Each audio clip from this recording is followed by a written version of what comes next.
back to our second session for eco-friendly funeral day at the Before I Die New Mexico Festival. Thank you to all of you for being here, for all of you folks joining us online. I want to give a shout out for all of our festival supporters that make this festival possible, which includes A Good Goodbye, which is my company, the Bernalillo County Indigent Program, Better Place Forests, Bosque Trails Hospice, which will be hosting tomorrow's events, Conscious Crossroads End of Life Services. That's our friend Death Doula Danielle Snupesky, Death Doula Professionals, that's Brooke Nutting. End of Life Options New Mexico, which we have a bunch of those folks here, and they're checking you in at registration. French Funerals and Cremations, also a very long-time supporter of my work. Keeper Memorials, thank you, Keeper, for providing the online Zoom access to our friends out there in online land. And of course, Passages International again. Our next presenter is Jessica from Better Place Forests. And I am very excited to learn about and have you learn about what Better Place Forests does and can provide for. You've got even more forests coming online, don't you? Yeah, we've got a lot going on. Yeah. Yeah. But most especially exciting is they've got a forest near Flagstaff, which is a 4-hour drive from Albuquerque. So you drive faster than I do. Okay. What is it, 6 hours? 6 hours. Oh. 6. All right. My name is Jess. I am actually a licensed funeral director and embalmer who's been working in the industry for over 15 years. I partner exclusively with death doulas because I love death doulas. I love what they bring. I love what they do. So I'm super excited to be in your space with you today. For those who are not death doulas, we're just here to learn. Like, who are we? Like, anybody? Yes. Yay. Okay. Who has ever heard of Better Place Forests? Better Place Forests. Ooh, I've got like 4 or 5. Okay, we're gonna learn so much together today. So the concept of Better Place Forests is pretty incredible. It started with a very simple process and thought, and we're gonna dive into that a little bit today. So the first thing I want to talk about, and I'm gonna hope that this works for me because if I have to stand this close, I'll be really frustrated. Okay, so one of the things we are exclusively used for cremated remains, NOR, and aquamation remains. So we do not do full body burials at this time. What's NOR? NOR is natural organic reduction or human composting. So it's not quite readily available everywhere yet, but we do work with a lot of places that offer that. Right now, our only forest that we can accept NOR or composted remains is in Arizona. That will change in July of this next year when Minnesota will now allow us to do that as well. So one of the things that we started with was, where do people envision spending eternity once cremation is done? So these are kind of like the most common answers, right? So we've got local cemeteries. We're going to scatter at my favorite place, on a mantle. Becoming a tree is a huge one. National cemetery is another, and then above ground niche placements is another. We kind of started diving into these. Local cemeteries are really expensive. We all know that. It's also kind of one of those things that a lot of people who are choosing cremation don't tend to like the idea of being in a cemetery. That's why they chose to do cremation in the first place, right? Scattering at our favorite place. I love this. Darren brought it up quite a few times today too, about people being able to scatter into their favorite space as well. The only problem we have with that is how many times we've scattered somewhere and now no one can access that space. As you age, you can't get to that spot because it's on a hike that's now hard to do. We lose track of where that's at. We don't have the time or the ability to travel to that spot. So that becomes a problem as well. Mantles. This is my favorite one that people tell me, we're just going to take dad home and put him on the mantle until mom passes and then we'll figure it out. What happens is they end up in a closet. This is one thing as a funeral director, I would tell families all the time, your urn and your remains are not a generational gift. Your kids don't want to deal with what they're going to do with you. You need to make that decision. Yeah, it's true. Know that. We're not a generational gift. Like when I inherited my grandparents, it was kind of annoying because I was like, because of what I do, they just assumed I would figure it out and be like, okay. It was overwhelming because I'm like, now what do they want? I didn't know them that well, so how do I figure that out? So that's a tough thing to leave on your generation that's behind, right? Becoming a tree. Planting a tree in your yard, great idea, right? Not so much. Saplings only have a 5% survival rate. And once you add cremated remains, it actually drops down to 2%. 2% is not exactly a value I want when I'm trying to actually keep and memorialize somebody. Also, what happens when you sell your home? Now no one can come visit it. And then whoever buys the house knocks it down. I mean, there's things there, right? National Cemetery, always a good option. We love them. They do a great job. And then above ground niche placement, mausoleum placement. Same thing, cemetery. Kind of not really what most cremation people are going for. So what I'm going to do is we're going to do a little experiment. We're going to do something together. I'm going to have everybody close your eyes. I know it's really scary. This is a safe space. Close your eyes. So close. Okay, close your eyes. And we're going to do a project. I want you to kind of think about what that space looks like that you want to be in. What does it look like? And then I'm going to play some sounds, and I want you to think about how you feel when you hear these things, okay?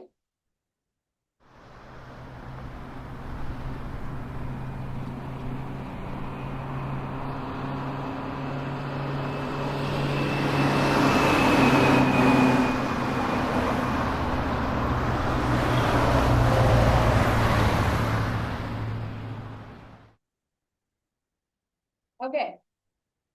How does everybody feel about that? Yeah. Okay. So our founder of our company felt the same way. This was sounds and recordings of an actual city cemetery. He did not find it peaceful. He did not find it enjoyable. He was visiting his parents for many, many years in a space that he felt was very uncomfortable. Didn't find peace in that whatsoever. What he did do is he took his parents and moved them to a forest. And now this is what it sounds like.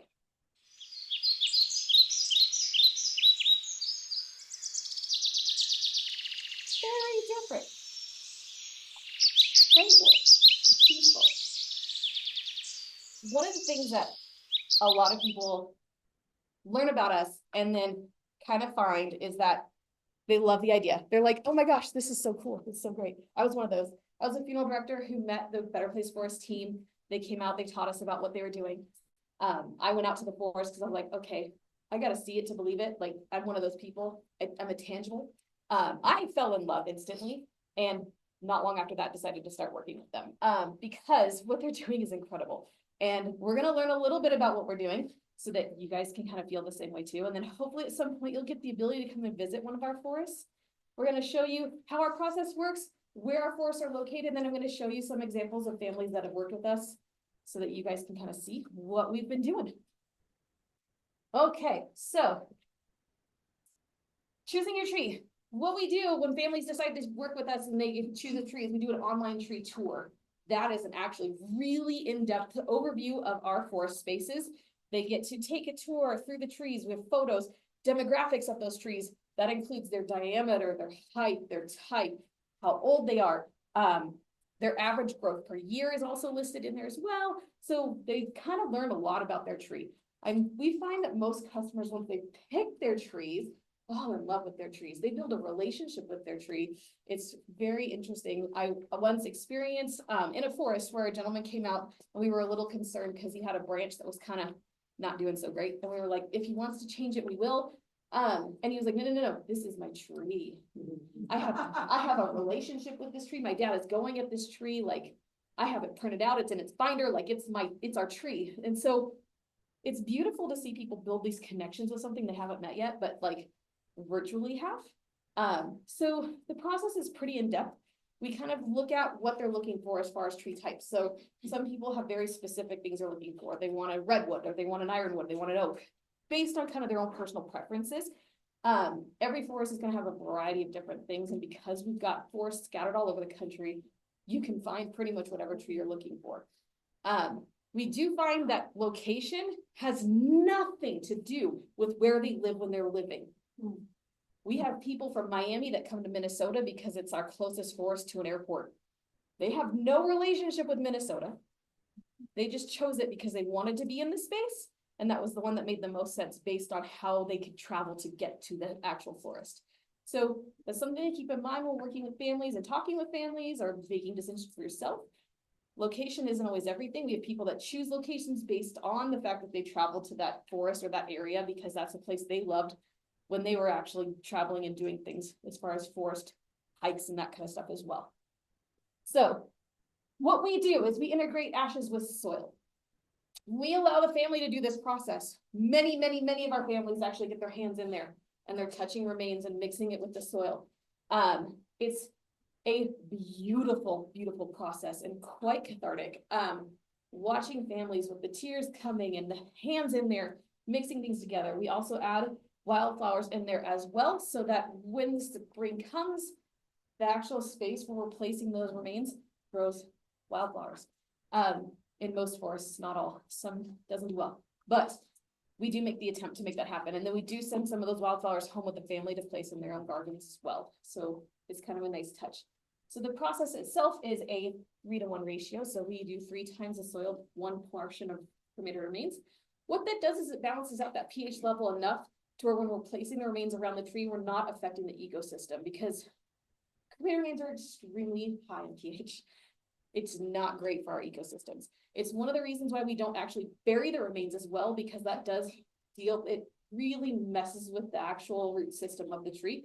We actually place them above the root system of the tree so that we leach down into, versus actually disturbing the root system that is there. Too far. Okay, so what we then do is create a nest at the base of your tree with leaves, debris, soil that comes from the space around your tree. So we kind of make this gorgeous little nest, and then the family will add those remains into that nest. This is part of an extremely beautiful memorial service that we do with families. You can bring music, you can bring poetry, you can bring a celebrant, you can bring your doulas, you can bring, we've had military honors, we've had people come out with guitars, bagpipes, all kinds of good stuff. There's no real restrictions whatsoever. So we look at it as this is your space and time to kind of celebrate the placement, right? Same as you would in a cemetery. We're going to allow you guys to have as much experience in the forest as you can. We have some people that just come out there and sit and be, and that's cool too. We love that. I've seen people do yoga while they're just kind of getting into the space. So there really is no restrictions on like what you can do. The other thing that we do allow is we allow pets. Because we are not a cemetery, we allow pets in our spaces. That is something that a lot of states don't allow, is the combination of people and pets in the same space. So because we allow that, we get a lot of people who purchase their tree, it's their family tree. We allow 35 pounds of cremated remains, whether that's pet or people, around that tree per year. So you can bring 2 pets and mom and place all of them at the same time or separately, however you want to make that work. And then once that year is up, you can come back and put some more out there as well. So it becomes an actual family tree. There is no limit on the number of cremated remains you can place at the trees. We only ask that it's 35 pounds per year. So we do also have a limit on markers, and we'll talk a little bit about markers next. We only allow 4 markers per tree, but that doesn't mean we can't put more names on those markers, right? So you can indefinitely make it an actual family tree and have all of the family in one space. And you only assign a tree once. Right, so once the family picks their tree, it's their tree. Nobody else's tree, it's their tree. Okay, placing your mark. So these are our little brass markers. They're about yay big. They are very much replicated after the US geological bronze markers you see on trailheads. We chose that on purpose. We wanted it to blend into the environment. We did not want it to be obvious. So when you come into our forest and you walk through, that is the most you're going to realize that someone's actually been placed at a tree. It's very subtle, especially when you're in an environment and it's like this big, right? So you can fit up to, I think the most I've seen is 6 or 8 names on these, just depending on what they're putting. If they're putting dates, it's less, but if it's just names, you put more. We find that there's a lot of people who choose not to do the markers because the tree is their monument. So they don't really need it. They don't want it. They know who's there. Doesn't matter, right? So for them, they choose not to do that. So it's another great way that you can either remember somebody or not. We do have families that will create mandalas around their trees. So they'll collect things as they're walking down the trail to their tree, whether that's feathers, leaves, We have people that bring in roses, so we do allow placement of any actual natural items at the trees. We don't allow any artificial flowers. It has to be something that comes from nature. So you can put natural flowers, you can put crystals, just kind of, you gotta tuck them against the tree so that the animals don't take off with them because they will. We don't protect your stuff from the wildlife. It is very much a true forest. So we have all kinds of animals coming through there. Cougars, we've got bears, we've got, yeah, I know. We've got deer. Yeah, so it's a real, yeah, so we try not to leave anything that's gonna draw them out, right? So we don't leave food, we don't leave any of those kind of items around the trees, but it's really truly an actual natural space for you to come and enjoy. People who place cremated remains, once your remains are placed there, you have access to that property, so you can come out and take a hike. You can decide, we just ask that you send us a text so we know you're coming. That way, when our trail cams go off and the team is alerted that somebody's on property, we know who it is. Because we don't want to send police after people. All of our properties are owned by us. They are private land, which is the ability that gives us this rules and regulations to be able to allow people to scatter on that space. When you purchase a tree with us, you also get a lease of that land. So you actually have access to that tree. It's your tree. So if anything was to ever happen to us, because I know people always ask this question, excuse me, and the company was to either sell or no longer exist, the land would never be used for anything else because of the fact that every single person who owns a tree in that space would have to be in a 100% agreement that whatever's going to happen with that land is approved. So it kind of is not really conducive for anyone to ever come at this space and want to utilize it for anything else. It's kind of a beautiful thing, right? So we're really kind of taking this land and protecting it from actual development and growth. There's no future of building anything on these properties, which is kind of why we did it, right? Protect the land. Okay, so we have over 1,000 acres of protected land in the United States. We started out in Point Arena in Santa Cruz, California. Point Arena is in the Redwoods out in Mendocino County. Absolutely gorgeous. It's my favorite forest probably so far. I've seen all but 2. But I have a feeling Flagstaff will be my favorite because I love Sedona and yeah, pretty sure. So we're in Yosemite Gateway, Lake Arrowhead, California. That predominantly serves our Los Angeles clients. They love that area.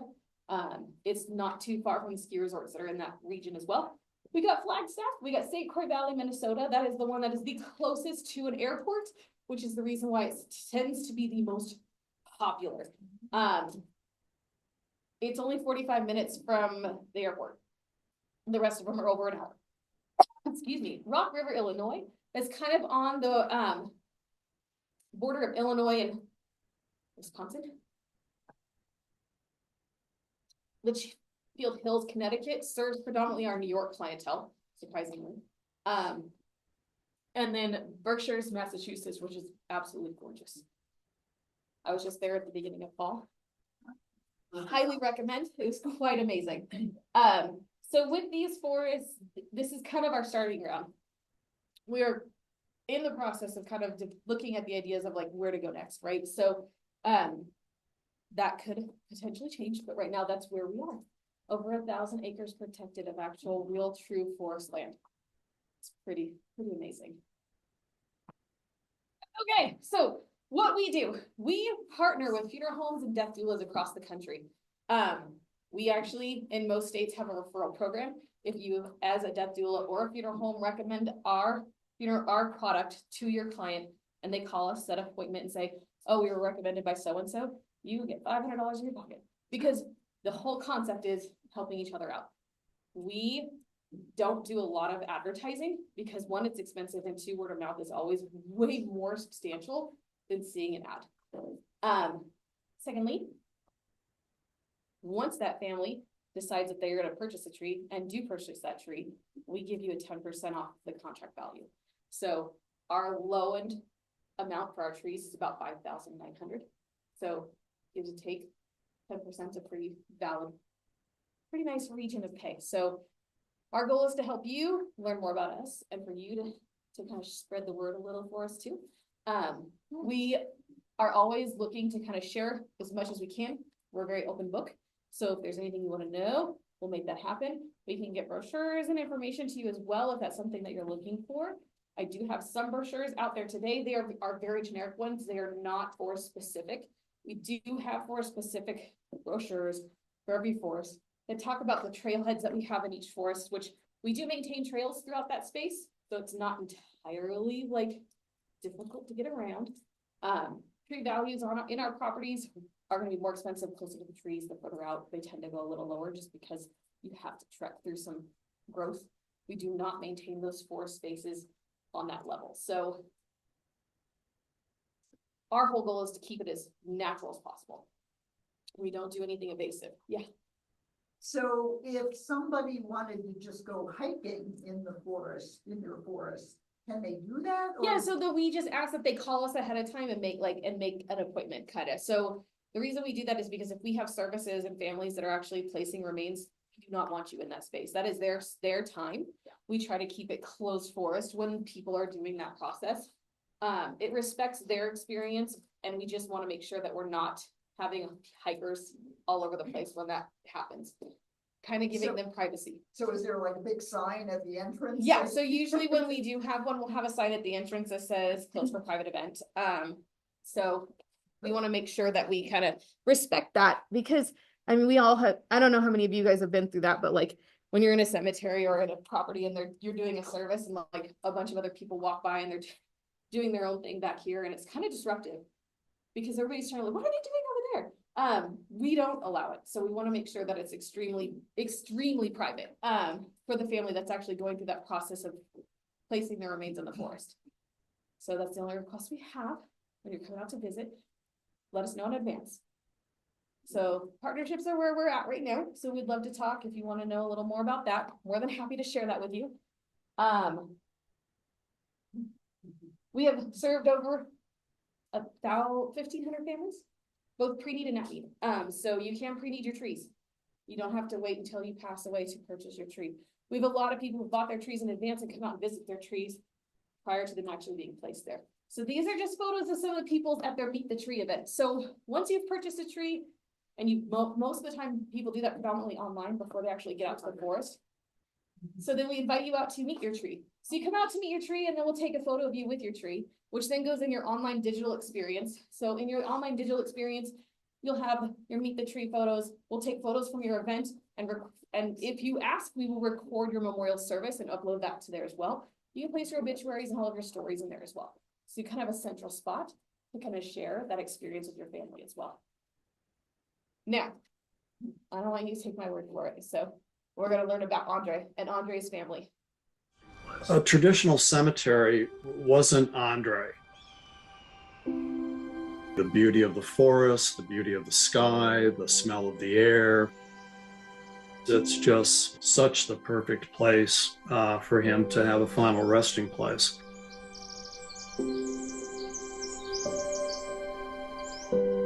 Andre had a presence about himself.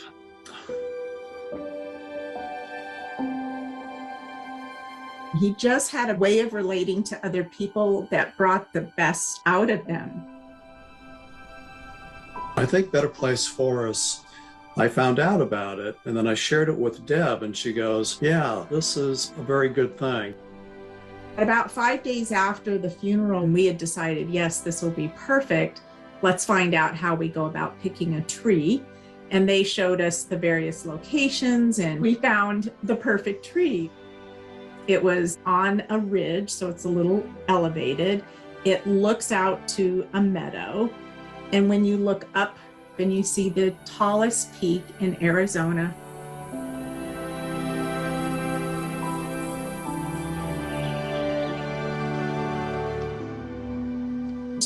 was perfect to wait for us because it was so much more appreciated.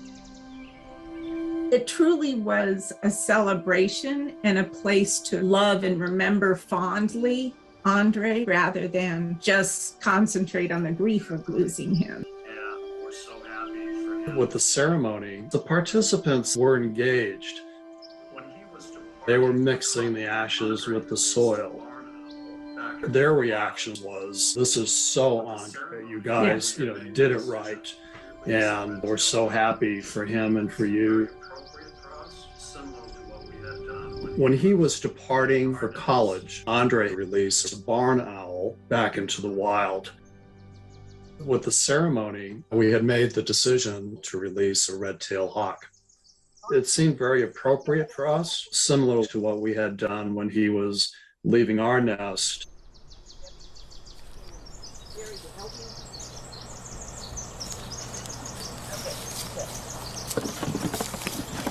She can hardly wait. Ready? Okay, sweetie. Out you go.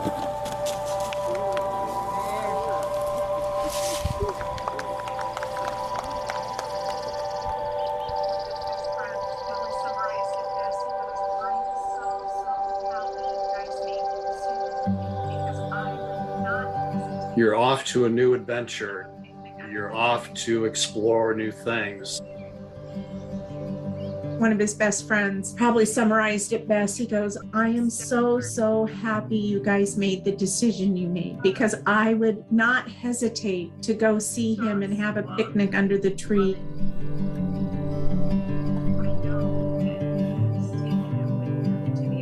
It is one more step in our healing to he's surrounded by that love. He just loved loving people. I know that he has taken it with him to the other side.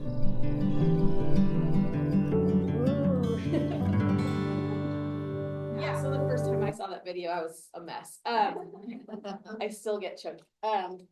Andre's story is just one of many families that have kind of the same experience. We do find that most of our families that come to us when they're placing their remains, it's not an immediate placement. They are people who have been hanging on to somebody because they just didn't have the right place. They couldn't find what meant something for them. And when they do find us, they're like, oh my goodness, this is the space. This is what we're looking for. This is what we needed. Most of the families we work with are family members who've been in closets, on mantles, people that have been sitting 2 years trying to decide what they want to do. Or we do have families like Andre's who they just weren't ready. They just weren't ready to say their final goodbye of not having them in that space with them. We do have a lot of contention with sometimes cemetery people who will say, you're taking away from us. These are not cemetery clients. Like, I'm just gonna be very clear. None of these people who are choosing this route are cemetery people. They have no interest in being placed in a cemetery. Each one of our forests has amazing spaces and stories that are very similar to Andre's. If you go online to YouTube and you search Better Place Forest, there's lots of them. We do have quite a few that are actually published at quality like this, of families that have just wanted to share their stories. I can only pick one, but I could sit here and we could do that for a while if you wanted, but it's tear-jerky. There's some right, there's something very beautiful about our process of having your hands in the experience. It's the same concept with home funerals and death doula experiences as well. We find that people just really need their involvement in the process, and sometimes cemeteries and funeral homes miss that step. They don't always see it. And so I'm one of the few funeral directors who is, I'll speak that, it's the truth. We're not great at it. We are very much, let's help you. I think sometimes it's a matter of guiding. We do find that I would say 80% of the people that we work with, they want their hands in the process. They're mixing that soil with their remains. They're touching those cremated remains. There are some funeral directors out there that would say, oh my gosh, I can't believe that you're letting people do that. I says, you know what, it's not my space. We have spaces for people to wash their hands afterwards should they choose to, but I find most people don't, which is a little also kind of, I just know that it can dry out your hands really bad if you're not careful. So just, for me, it weirds me a little, but it's such a beautiful experience, and it's hard to describe until you've seen it. So I'm gonna highly suggest, if any of you have the opportunity to come to any of our forest spaces and see the experience, do it. Seeing is believing is my opinion. It's very hard to like sit here and watch a video of our forest space and go, oh my gosh, right? Because you're not in it. You don't, the smell's not there, the feel's not there, the sounds aren't there. a good example of the family that I was talking about from Miami that was in Minnesota with us. We were hiking the trail to the forest, through the forest to where his dad was being placed. And there was maybe 10 of us, 3 employees and 5 family members. And he literally was at the front just trekking. Like he knew where he was going. He was like, I'm on the trek, we're gonna go. And he stops, dead trip, and just stops. And he holds up his hands and makes everybody else stop. And he goes, I need everybody to stop. And I said, okay. And he goes, everybody needs to breathe for 5 seconds with me. And I'm like, okay, where are we going? What's happening? And he turned around and he goes, this is a spiritual place. No one guided him. We didn't say anything. We've all been in a forest on a hike before. We've all felt like, oh, this feels so beautiful. It feels so like serene and peaceful. Our forest, for some reason, and I don't know what it is. I don't know if it's the people or the heart that gets put into the space, but they are different and they are deeply, deeply magnetized in like love and peace. I don't know how to explain it. So until you come and see it, it's hard to describe, but yeah, I'm in love with it. So I wanted to keep this very simple because I know people are gonna have a million questions, because usually when I do this presentation, we do, because we're kind of new and different. And I'm gonna kind of leave it there because Andre is intense. And I want you to kind of take that with you as far as like the experience and like what our experiences look like for families. So from there, I also put this up here. So you can reach out to me. I am super available. I allow people to schedule times with my calendar, so you can actually schedule time to have chats. So yeah, we can have coffee together, however you want to do it. I'm welcoming you into my home office. So I am on the road a lot, but I make it work. So if I'm on the road, we can have coffee wherever I'm at. Otherwise, from my home office, we can chat. Where's your office from? San Francisco area, Sausalito. So our corporate offices are based out of Sausalito, California. Our 2 original forests were Santa Cruz and Point Arena, which is Mendocino County. Santa Cruz is actually almost full. We have very little trees left. Mostly the really, really, really big expensive ones that people go, oh my gosh. But when you talk about a, massive 150, 200-year-old redwood, it's going to be spendy because it takes a lot to maintain them too. So questions, concerns, comments? Yeah. How many acres are in the Flagstaff one, and how do the people make the purchase of these places to make sure that they won't be done anything else with? Yes, so the Flagstaff forest itself, I want to say, is 120 acres. Don't quote me. I think it's very close to 120. When you purchase your tree, you get the space around that tree. So we give you a right of easement to that tree. So it is your family's tree. We don't double sell. So once it's yours, it's yours. Your name gets attached to it. It gets removed out of our system as available. And then we also take the actual sale tag off of the tree. So each one of our trees has like an actual coin, like a marker, almost. I don't know how many of you have ever seen like a cremation tag before, or like an arborist tag. Every single one of our trees has an arborist tag with an identifying number. Also, all of our trees are GPS locatable. So we give those coordinates to the family as well once they've chosen their tree. The question was, how does the company purchase the land beforehand? So when we first started out, had a lot of investors that helped us purchase land. At this point in time, what we are doing is a little bit different in that we are working with people who have conservational trusted land, who want something to do with the land, but can't do any building on it. And so they're reaching out to us to then actually give us access and lease the property to us to be able to make these events happen for families. Does it have to be a family? Could a different kind of group buy a tree? Absolutely. So we do have a couple churches that own trees. They own a few. Yeah. It's just limited to the 35 a year. 35 pounds per year. So Darren talked about cubic inches or about the cremating. So Yeah. how much body, just 35 pounds? I would say you're looking at probably anywhere from 7 to 12 people. It's not small. So So my sister a has great, 3 horses. so we can do 1 course per tree per year. So 1 horse per tree per year. So we, she lives near Lake Arrowhead. oh, perfect. Yeah, Lake Arrowhead's gorgeous.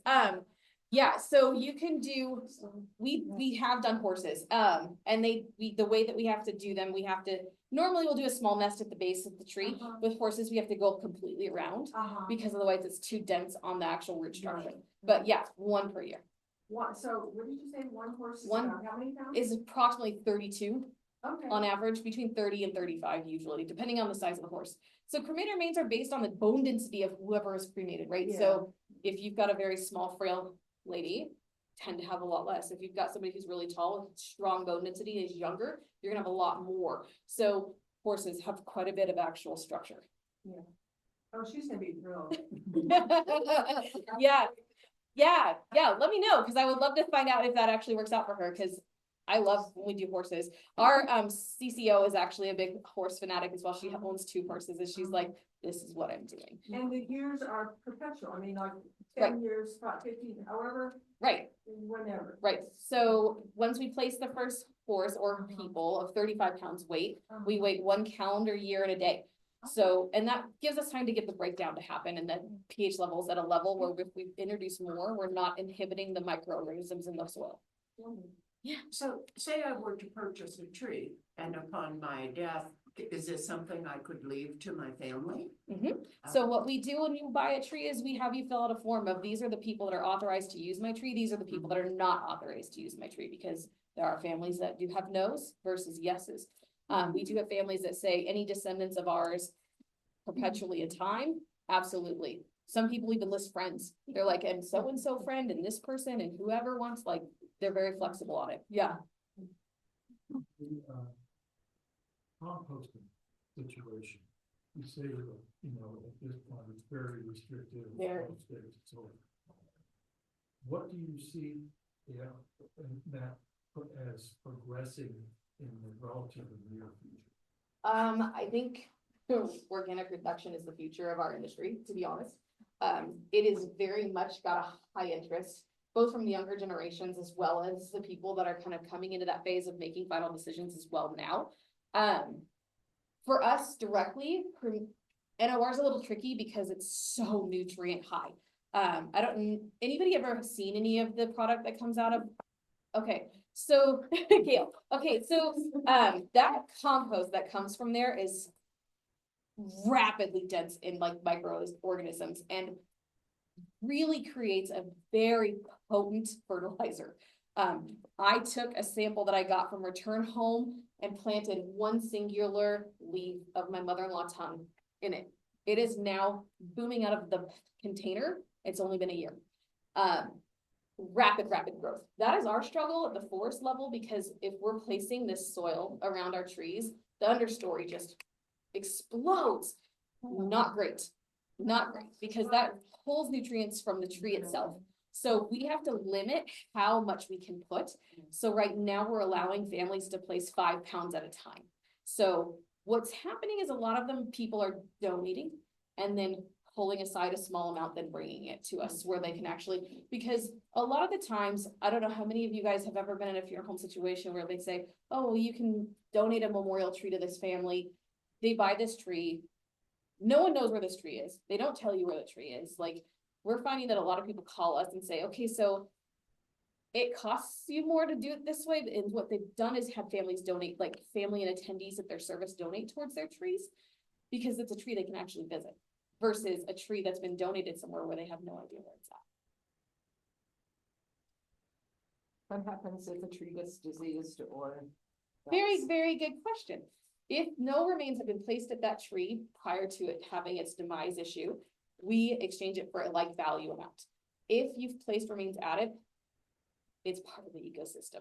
We don't remove the tree unless it's a safety hazard. So if it falls and it falls in a way that's not blocking a trail and damaging any other trees, we're going to leave it. It's an ecosystem that's for other animals and other microorganisms at that point. So it's still part of the process. And a lot of families that come to us totally understand that and respect that, right? So it's not been a big issue. One of our other things that we worry about is fire. Like Arrowhead got very close this year. That fire was within 4 miles of our front door. And so that's something we do think about. And in that situation, we would play every single situation by ear, kind of depending on what the damage looks like once everything is done. contrary to what people really believe, fire is actually a necessity for most forests. So it could benefit us very well if it happens, because all those pine cones that don't germinate need the fire and flame and the heat to actually pop and plant their seeds. So if we allow them to do that, and then we kind of keep track of how things go, what would end up happening is we would kind of evaluate what survived, what didn't, and kind of play it by ear whether or not we would replant anything. Most likely we wouldn't, just based on how it does. Yeah. Do you guys work with like Forest Service or people are managing them? So we contract with arborists. We don't keep them on staff all the time because they're very, very, very expensive. So we do contract with them. They do come out once a year and just evaluate our properties, make sure things are still looking healthy. They make recommendations on like, might want to pull that one. It's got a disease that's kind of concerning. We really do keep track of the health of all of our trees. If a family has a tree, for example, that does contract some kind of disease that we're worried about, we will immediately reach out to the family and say, okay, what do you want to do? Do you want to keep the stump? Which actually a lot of families do say yes. I'm one of those families. I was like, yes, burnt out stump, yes. So it just kind of depends on like what's going on. But we do have them out pretty regularly to check on how things are going. And if we see anything, because most of our team that's in the forest is very well educated on ecology of the forest that they're in, we'll kind of say, you know, this one's got something going on that's not what it's historically looked like. We're gonna give them a call and get somebody out here to double check that I'm not crazy. So we really try to keep track of it. Yeah. Ballpark of the cost? So yeah, so our trees range anywhere from 5,500 up to, I think the most expensive one I know of is 22,500. That is one of 200-year-old redwood. It's gorgeous. So it really is a variety. And then we do have some forests that Santa Cruz, for example, the lowest end in Santa Cruz at this point is over 12,000 because all of the lower ends are all gone. But your other lower end was 5,500. Yeah. Yeah. That includes, what does that include? So that includes the first spreading. So the first spreading and the memorial service for the first spreading. And then sometimes we have the promotionals. We do, but it just is dependent. So pets are a lot lower. So pets are gonna be, I believe right now they're 500, and then humans are 1250. But that a horse would be more than 500. no, No? it's a pet. It's a pet because we're charging. So what that cost is the actual staff to be in the space to help with the process, right? So it's a staffing cost. It's not necessarily a space cost. You've already bought the space. People pay the transport to get whoever there.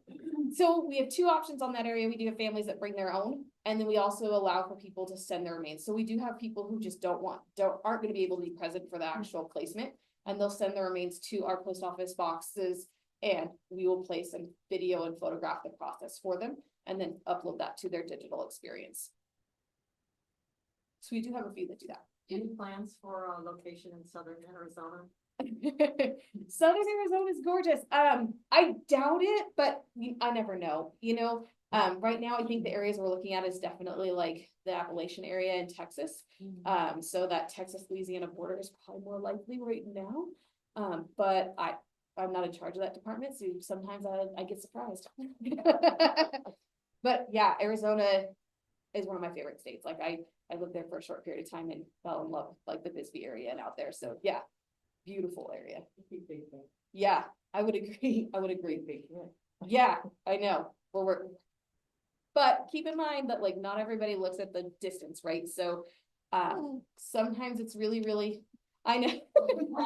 I've had people say that too, but I mean, I see people drive hours and hours because that space means something to them. So a good example, I mean, I'm not going to go back to the Miami family, but I met a family that was utilizing the Yosemite forest, and they lived closer to our redwood forest. But every summer, that family went to Yosemite together as a family for years and years and years. And so when the patriarch of their family passed, it only made sense to take him back to Yosemite. So people have different like reasons behind why they choose certain forests. Some people have chose going back to the East Coast because that's where their whole family history is, even though they haven't lived there since they were children. So it really is dependent on kind of what speaks to that family and what that person's looking for. When you're doing the site selection process for like a new site, what does that look like? Are you looking for a particular ecology or are you looking for a particular space? We're looking for accessibility from like wherever we're coming from. So road, we look for the ability for us to add a space to park cars. So we don't want to come in and have to move any trees. Like that is not the goal. We want to make sure that it's accessible to be able to come into that space. If there's not a trail experience already built in there, a space for us to be able to put some trails through that space without doing too much influence on the ecology itself. We really try to respect that space as much as possible. So there are accessibility from like distance to airports and stuff like that are now top of mind. They weren't when we started this process, which is why some of them are very, very far from airports, but also forests aren't always close to our airports, right? So it's kind of a tricky walk. But right now, I think that the biggest thing is people who are looking to work with us with their properties and saying, okay, one, what does the size look like? Two, what are the types of trees and the variety? Because we want to make sure that it's a healthy ecosystem that has a variety and isn't like a tree farm, right? So that's not a goal. We don't want to be buying up Christmas tree farms. So two different things going on there. So we want to make sure that it's an actual eco space that really is kind of one natural to that space that we're in. So we really don't like invasive species, right? So we will come in and pull out stuff that's invasive because it does not belong there. We also don't allow families to plant things in our forests. So if you have the idea that you're gonna come out and plant some flowers around your tree, it's not gonna happen. Because of the fact that invasive species are a real thing, and we really don't want to introduce anything into the ecosystem that isn't already there. What happens if, like the last person dies and it now is just going to an estate that doesn't have people? What happens to that tree? It just stays, and we just take care of it. No different than a cemetery, really. Like it stays and we take care of it. And in the event that something happens to it, if there's an actual person who's in charge of the estate, we would reach out to that person.